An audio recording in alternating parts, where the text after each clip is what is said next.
Olá pessoal, como é que vocês estão? Tudo bem? Aqui é a professora Alessandra. Nós vamos dar continuidade então à nossa aula de biologia e hoje nós vamos falar então sobre a citologia. Você sabe o que significa a citologia? A citologia é um ramo da biologia que estuda as células. O termo citologia deriva das palavras gregas. Cytos significa célula, logos significa estudo. A célula é a menor unidade morfológica e funcional dos seres vivos. Ela é considerada uma unidade viva. Vocês já ouviram falar da famosa teoria celular?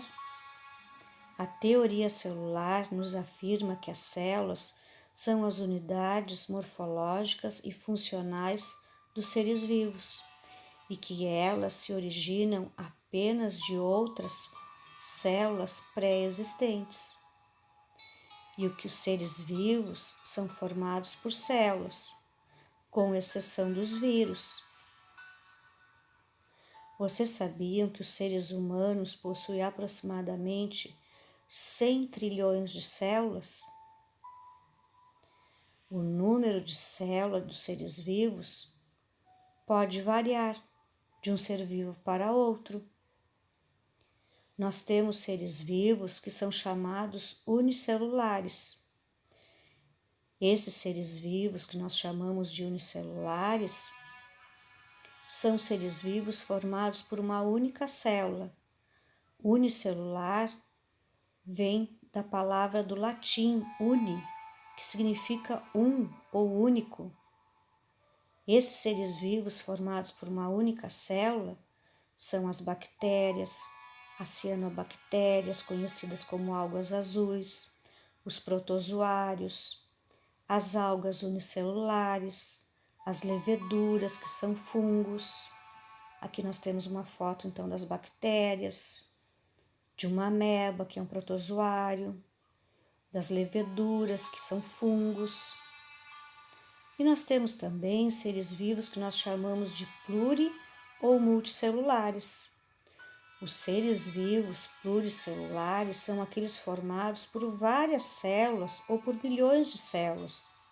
A palavra pluricelular também tem origem do latim. Pluri significa mais ou maior.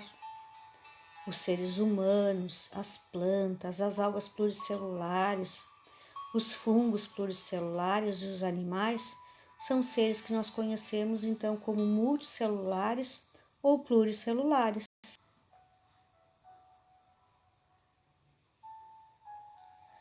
Vocês sabem como é que foi a descoberta da célula?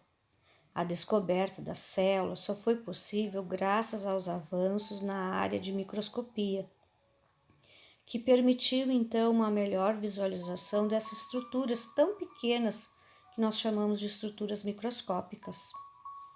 As células elas foram descobertas por um biólogo chamado Robert Hooker em 1665, que observava então cortes de cortiça, material de origem vegetal usado para fazer rolhas, ou seja, não sei se vocês já ouviram falar de uma árvore chamada corticeira.